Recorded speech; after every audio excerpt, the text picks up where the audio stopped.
Selamat pagi teman-teman, kita berjumpa lagi dalam video pembelajaran online dari edubisnis.net ya. Masih tentang bagaimana mengelola transformasi perusahaan dengan sukses. Ya, jadi dalam video sebelumnya kita bicara mengenai 4 fase untuk mengelola perubahan ya. Dari proses denial, resistance, kemudian exploration, kemudian commitment. Ya. Nah, di dalam slide berikutnya ini ya, di slide nomor 19, Anda bisa melihat tindakan-tindakan apa yang harus kita lakukan ketika kita menghadapi karyawan atau anggota organisasi yang melakukan denial. Ya. Jadi ya yang paling penting hadapi dengan pemberian informasi yang jelas. Ya. Informasikan bahwa perubahan akan terjadi. Jelaskan apa yang diharapkan dan tindakan apa yang perlu mereka lakukan untuk beradaptasi dengan perubahan. Dan kemudian beri mereka waktu. Kemudian skedulkan pertemuan untuk berdiskusi kembali. Ya. Jadi yang paling penting ini Mas, informasikan bahwa perubahan akan terjadi. Ya. Suka atau tidak, perubahan akan terjadi, change or die. Makanya tadi saya ngasih contoh di Samsung tadi ya, mereka masang spanduk tulisannya, only the paranoid will survive. Itu kan informasi yang sangat powerful untuk menggerakkan perubahan. Kalau Anda duduk diam seperti katak direbus, ya status quo, comfort zone, ya Anda akan digilas. Only the paranoid will survive. Hanya orang-orang yang paranoid, yang sigap yang bisa survive. Ya, kalau enggak Anda mati. Jadi informasi bahwa perubahan akan terjadi. Ya. Jelaskan bahwa perubahan itu akan memberikan konsekuensi. Nah, ketika during resistance itu, ini Mas ya, listen ya. Berikan apresiasi terhadap penolakan mereka dan berikan empati. Jika diperlukan, ya gunakan enforcement dan punishment. Ya. Dan kadang-kadang kita perlu mengalami ini Mas ya, mengelola konflik ya. Kadang-kadang mungkin serikat pekerjanya menolak perubahan, ya kita harus melakukan ini ya Mas. Konflik management, mendekati orang-orang yang resisten, kita ajak makan, lobby, ya, negosiasi. Tidak kenal, tidak sayang. Kadang-kadang negosiasi atau ketakutan atau resisten itu bisa kita goyahkan dengan persuasi Mas ya. Dengan penjelasan yang persuasif, dengan penuh empati. Biasanya itu penolakan itu akan menjadi lebih luluh ya, dibanding kalau kita menggunakan kekerasan. Nah, tapi kadang-kadang memang kita juga perlu ini Mas ya, perlu punishment, artinya perlu peringatan yang keras supaya orang menjadi mau berubah dengan penuh kesungguhan. Ini saya mau ngasih contoh cerita yang menarik ini Mas. Again di Samsung juga. Jadi suatu ketika Lee Kun Hee ini, CEO-nya itu dapat hadiah Samsung nih Mas ya, handphone Samsung dari rekan bisnisnya. Nah, dia terkejut ketika hadiahnya itu, yang mereknya Samsung itu, ternyata cacat Mas handphonenya. Ya, ada cacat lah ya di dalam casingnya gitu. Dia kan merasa malu dan marah ya. Ini saya dapat handphone hadiah dari teman saya, hadiahnya ulang tahun, dia ngasih handphone dan mereknya Samsung, saya bangga dia ngasih hadiah saya mereknya Samsung. Tapi saya malu ketika handphonenya itu ada cacatnya di casingnya. Nah, dia kan marah. Ini tidak boleh terjadi karena kita mau menjadi perusahaan nomor 1 di dunia. Kalau casingnya masih cacat kayak gini ya memalukan. Kita harus berubah. Nah, akhirnya apa yang dia lakukan Mas? Ini dramatis Mas ya. Dia kemudian meminta 2.000 manajernya untuk baris Mas, mau bentuk lingkaran di pabriknya sana. Di Gomei, Korea sana. Ya, 2.000 orang suruh berdiri melingkar. Nah, di tengah lingkaran itu ada tumpukan 100.000 handphone yang tipenya sama dengan yang cacat tadi, Mas. Ya, tipe handphone yang cacat tadi dikumpulkan 100.000 masih ada itu di gudang, di pabrik. Ditarik semua, ditaruh di tengah-tengahnya ribuan orang itu. Dan kemudian dia meminta salah seorang stafnya untuk menyiram dengan bensin dan 100.000 handphone itu dibakar di depan 2.000 manajer Samsung. Itu powerful itu Mas. Ya, jadi Lee Kun Hee-nya mengatakan, saya tidak ingin lagi handphone Samsung cacat. Untuk mendukung pernyataan saya mengundang Anda semua di sini, siang ini, untuk menyaksikan pembakaran 100.000 handphone Samsung yang tipenya sama dengan yang punya saya ini.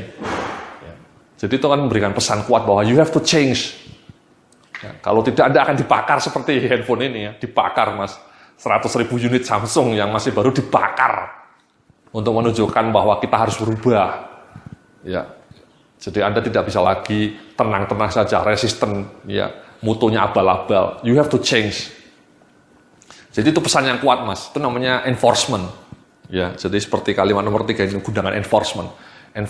Enforcement-nya dengan satu langkah simbolik yang sangat powerful. Handphonenya dibakar, 100.000 handphone dibakar di tengah lingkaran 2.000 orang manajer. Itu during resistance, Mas, ya. Kemudian yang berikutnya adalah during exploration nih, Mas, ya. Sediakan training dan program pengembangan yang dibutuhkan. Tetapkan sasaran jangka pendek dan menengah. Sediakan training. Nah, ini penting nih, Mas. Ya. Jadi ini contoh yang paling dramatis juga perubahan di IBM. Ya, IBM itu dulu dikenal sebagai perusahaan mainframe, Mas. Mereka bikin mainframe yang raksasa itu, Mas, yang harganya miliaran, puluhan miliar. Tapi CEO-nya waktu itu mengatakan bahwa masa depan itu ada di bidang services. Ya, jadi mereka ingin supaya revenue penjualannya yang dari mainframe itu turun dan yang lebih meningkat dari services. Services itu konsultasi, Mas, konsultan IT. Mereka membangun sistem, menciptakan sistem, mendesain kayak Accenture gitu ya. Jadi IBM ingin menjadi perusahaan consulting company, IT consulting company. Nah, bayangkan itu kan perubahan yang radikal, Mas. Dari perusahaan bikin mainframe fisik, pabriknya gede, tiba-tiba berubah pada area yang membutuhkan jasa, Mas. Jasa kan, Mas, ya. Konsultasi itu jasa ya, expertise. Itu kan satu keterampilan yang berbeda jauh. Ya, jadi untung berhasil. Kenapa ya? Karena waktu itu IBM mengeluarkan dana ratusan miliar untuk mentraining karyawannya, meng-hire ribuan orang untuk jadi konsultan IT. Sementara karyawan-karyawan yang di bidang mainframe itu malah dikurangi. Ya, kemudian di training, yang masih bertahan di training supaya menjadi konsultan IT yang tangguh. Untung berhasil, Mas. Makanya CEO-nya nulis buku namanya When Elephant Learn to Dance, ya, ketika seorang gajah belajar menari. Bukunya laris tuh. Ya, When Elephant Learn to Dance. Ya, bagaimana seekor gajah menari. Ya, jadi memang itu menari, Mas. IBM dari perusahaan mainframe berubah secara radikal menjadi perusahaan services. Ya. Nah, itu sediakan training. Kalau trainingnya tidak kuat, ya kolaps perusahaannya. Ya, stuck. Keterampilannya tidak nambah. Nah, yang bagian berikutnya ini kalau di during commitment ya di slide nomor 22 itu tetapkan sasaran untuk jangka panjang yang lebih panjang. Bangun kerjasama tim, berikan reward. Ya, bagi orang-orang yang berhasil melakukan perubahan ya berikan reward. Dan kemudian melihara momentum perubahan. Ya. Jadi itu ya. Nah, berikutnya ini ada tugas nih, Mas.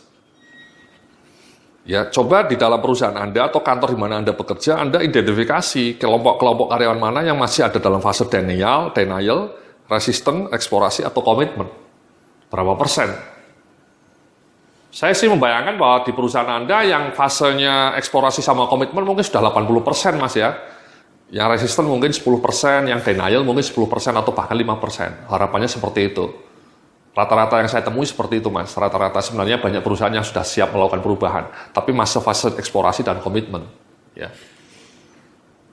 Bahkan mungkin eksplorasi terus muter-muter terus ya di situ ya. Punya komitmen yang kuat, punya niat, tapi terus muter di situ terus tidak dieksekusi proses perubahannya, tidak berubah. Itu kenapa itu bisa terjadi seperti itu? Nanti kita akan lacak di video berikutnya. Ya. Nah, coba Anda identifikasi fase denialnya siapa, resistennya siapa, eksplorasi siapa, dan yang sudah komitmen siapa. Berapa persen? Mungkin Anda tulis persentasenya. Ya, mungkin yang sudah komitmen 40%, eksplorasi 40%, resistennya 15%, yang denial mungkin 5%. Nah, setelah itu rencana apa yang akan Anda lakukan supaya yang denial dan resisten itu bergerak ke fase eksplorasi dan komitmen? Ya. Dan juga apa yang harus dilakukan supaya yang di fase eksplorasi itu bergerak ke komitmen dan yang sudah di komitmen betul-betul committed untuk melakukan perubahan. Yang stuck kan sering terjadi seperti ini, Mas, ya. Yang denial mungkin sudah tidak ada. Oke lah, kalaupun ada biarkan, lupakan karena toh 5%. Yang resisten mungkin juga kecil. Semua sudah punya komitmen, sudah punya niat untuk berubah, tapi cuma niat doang, Mas, ya. Niat doang. Tidak pernah menjadi kenyataan perubahan itu. Nah, itu yang sering terjadi, Mas. Nah, itu kita akan bahas dalam video berikutnya. Oke, terima kasih. Sampai jumpa dalam video pembelajaran berikutnya.